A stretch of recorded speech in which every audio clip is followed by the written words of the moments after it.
Bharatiya Janata party के महानगर सदर के ओहदे पर साबिक वजीर आला अशोक चौहान के करीबी साथी अमरनाथ राजूरकर का तकर्रुर अमल में आया है। इस तकर्रुरी के बाद अमरनाथ राजूरकर मुंबई से आज नांदेड़ पहुंचे। यहां पार्टी कारकुनान और उनके साथियों की जानिब से उनका पुरतपाक इस्तकबाल किया गया। अमर राजूरकर के नांदेड़ पहुंचने पर बीजेपी कारकुनान ने रेलवे स्टेशन से उनके मकान शिवाजी नगर तक एक रैली निकाली, जिसके दौरान जगह जगह इनका इस्तकबाल और गुलपोशी की गई। बीजेपी के साबिक कारपोरेटर महेंद्र पिंपले की जानिब से अमर राजूरकर का शानदार इस्तकबाल किया गया। इस मौके पर आतिशबाजी भी की गई। इस मौके पर अमरनाथ राजूरकर ने कहा कि वो नांदेड़ शुमाल और नांदेड़ जुनूब असम्बली हलक़े में बीजेपी को मजबूत करने का काम करेंगे। साथ ही मकामी बल्दियाती इंतखाबात में बीजेपी को इख्तिदार में लाने के लिए भरपूर कोशिश करेंगे।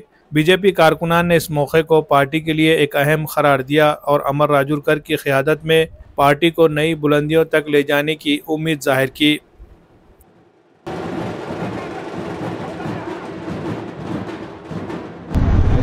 राज्याचे मुख्यमंत्री आदरणीय देवेंद्रभाऊ फडणवीस,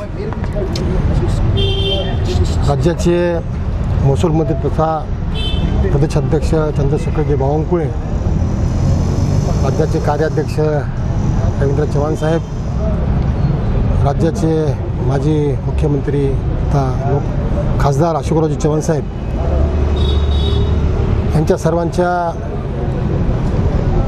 सूचनेनुसार काल मला बावनकुळे साहेबांनी नांदेड महानगर कार्यकारी अध्यक्ष म्हणून ह्या पदावर माझी नेमणूक केलेली आहे। ही नेमणूक पूर्ण संघटन पर्व जे चालू आहे त्याकरता ही केलेली निवडणूक आहे।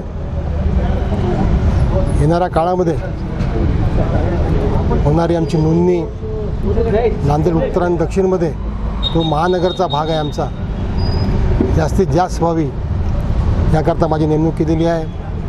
त्याचबरोबर येणारी आगामी स्थानिक स्वराज्याची निवडणूक असो, इतर निवडणुका असो, या सर्वकरता माझी नेमणूक केलेली आहे। आणि येणाऱ्या काळामध्ये महानगरपालिकेवर भारतीय जनता पक्षाचा झेंडा फडकल्याशिवाय आम्ही राहणार